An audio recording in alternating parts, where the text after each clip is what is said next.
نبی کریم صلی اللہ علیہ وسلم فرماتے ہیں جب بندہ 60 برس کا ہو جائے اور پھر بھی گناہ نہ چھوڑے تو شیطان اس کے منہ پر ہاتھ پھیر کر کہتا ہے یہ وہ چہرہ ہے جو اب کبھی فلاح نہیں پا سکتا، یعنی اب یہ توبہ کی طرف نہیں آ سکتا۔ ناراض مت ہوئیے گا، میرے آقا نے فرمایا داڑیاں بڑھاؤ، مونچھیں چھوٹی کرو اور یہودیوں کی سی صورت مت بنو۔ میں نہیں کہتا ہوں، آپ کے نبی فرماتے ہیں، اور ہمارے بہت سے گھر کے بڑے 50 سال 60 سال کے ہونے کے باوجود داڑھی رکھنے کے لیے تیار نہیں، روزانہ داڑیاں چھیل چھیل کر واجب ترک کر کے گناہ مکروہ تحریمی گناہ کر کے اس کو نالیوں کے اندر باہر ہے، پرواہ ہی نہیں۔ 60 سال کے ہو گئے، حج بھی کر کے آگے حضرت، اور بہو اور بیٹیوں کے ساتھ آئٹم سانگ دے رہے ہیں پاؤں ہلاتے ہوئے۔ شرم تو نہیں آتی ہوگی؟ یہ گندے گندے ناچ دیکھ رہے ہیں آپ بیٹیوں کے ساتھ بیٹھ کر، اپنی بیویوں کے ساتھ بیٹھ کر، اپنی بہوؤں کے ساتھ بیٹھ کر، نام کے ساتھ حاجی لکھا ہوا ہے۔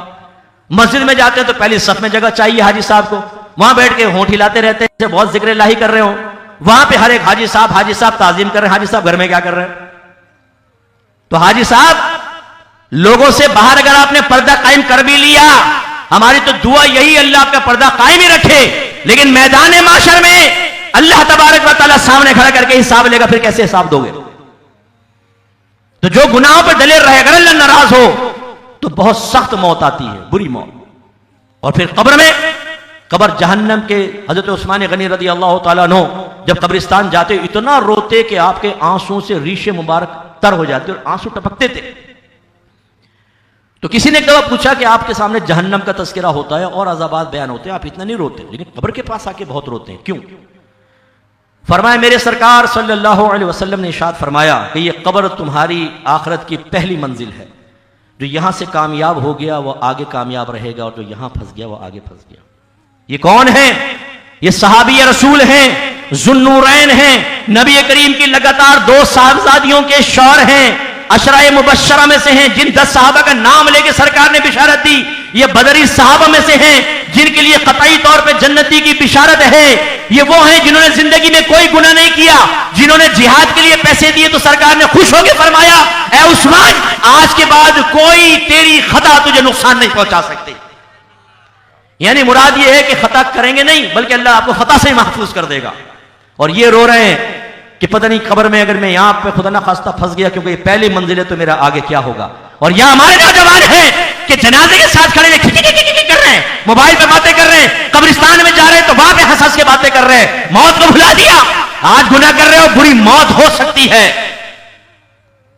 ہو سکتا ہے خدا نہ خواستہ کوئی کلمہ کفر زبان سے نکلے۔ جس قسم کے ہم نے دوست اور رشتہ دار پالے ہوئے ہیں، اسکول کالج یونیورسٹی میں جو گیدرنگ ہماری ہے وہاں دین کا مذاق اڑایا جاتا ہے، داڑھیوں کا مذاق اڑایا جاتا ہے، مولویوں کا مذاق اڑایا جاتا ہے، شریعت کے خلاف بات کی جاتی ہے۔ اور چونکہ آپ کے پاس بنیادی علوم دینیہ نہیں ہے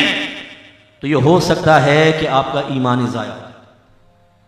اور دوبارہ تجدید ایمان کی توفیق ہی نہ ملے، اور جب نہیں ملے گی آپ کافر مر جائیں گے، اللہ نہ کرے۔ میرے آقا صلی اللہ علیہ وسلم نے فرمایا، بخاری کی روایت ہے کہ ایک زمانہ ایسا آئے گا کہ ایک آدمی صبح ایمان کی حالت میں کرے گا اور شام کو کافر ہو جائے گا، اور شام ایمان کی حالت میں کرے گا صبح کافر ہو جائے گا۔ یعنی اس کے عقیدے میں اتنا بگاڑ پیدا ہو جائے گا کہ ایمان سے گیا۔ تو لہٰذا میرے نوجوانوں ذرا غور کرو کہ ہم جب قبر میں جائیں گے تو کیا ہوگا۔ آپ کے نبی نے واضح فرمایا قبر یا تو جنت کے باغوں میں سے ایک باغ ہے یا دوزخ کے گڑھوں میں سے گڑھا ہے۔ ہاتھ مت اٹھائیے گا، میں آپ سے کویسچن کرتا ہوں، دل پہ ہاتھ رکھ کر دیانتداری سے خود کو جواب دیں، مجھے نہ دیں۔ ابھی آپ جو عمل کر رہے ہیں، آپ کی قبر جنت کے باغوں میں سے ایک باغ بنے گی یا جہنم کے گڑھوں میں سے گڑھا؟ میری جو بہنیں مجھے سن رہی ہیں وہ بھی ذرا غور کریں۔ نماز ہم نہ پڑھیں، روزے ہم نہ رکھیں، ڈرگز ہم یوز کریں، کسی کی ماں بہن کی کوئی شرم و حیا ہماری نگاہوں کے اندر نہیں رہی، گندے گندے افعال ہم کریں، حرام ہم کمائیں، آوارہ گر دوستوں سے دوستی ہم رکھیں، کون سی ایسی چیز ہے جو ہماری قبر کو جنت کے باغوں میں سے ایک باغ بنائے گی؟ اپنے سے خود سوال کر لینا۔ بہن نے فرمایا تھا کہ یہ شیئرز کے کاروبار کرنا کیسا ہے؟ دیکھیں اس میں علماء کی آراء مختلف ہیں اور بعض صورتوں کے لیے حکم جواز بھی کہا گیا ہے، لیکن ہم مطلقاً منع کرتے ہیں کیونکہ بعض اوقات پتہ نہیں ہوتا انسان کو اور وہ غلط جگہ انویسٹمنٹ کر دیتا ہے، اور خصوصاً جو یہ ایپ وغیرہ ہے اس کے اندر انویسٹمنٹ تو بالکل نہیں کیجیے گا کیونکہ یہ دھوکہ دہی ہے، اس میں غرر کے امکانات بہت زیادہ ہیں۔ ویسے اگر آپ کرنا چاہیں تو پہلے کسی قریبی مفتی صاحب کو پوری سچویشن بیان کر کے پھر جواز کا فتویٰ لے کر اس وقت آپ کریں، ویسے ہم تو اس کو منع کرتے ہیں کیونکہ اس میں خلاف شرع بہت سارے امور ہوتے ہیں اور کچھ شرعی ریکوائرمنٹس ہوتی ہیں, مطالبات ہوتے ہیں جن کو پورا کرنا ممکن نہیں ہوتا, اس لیے منع کرتے ہیں.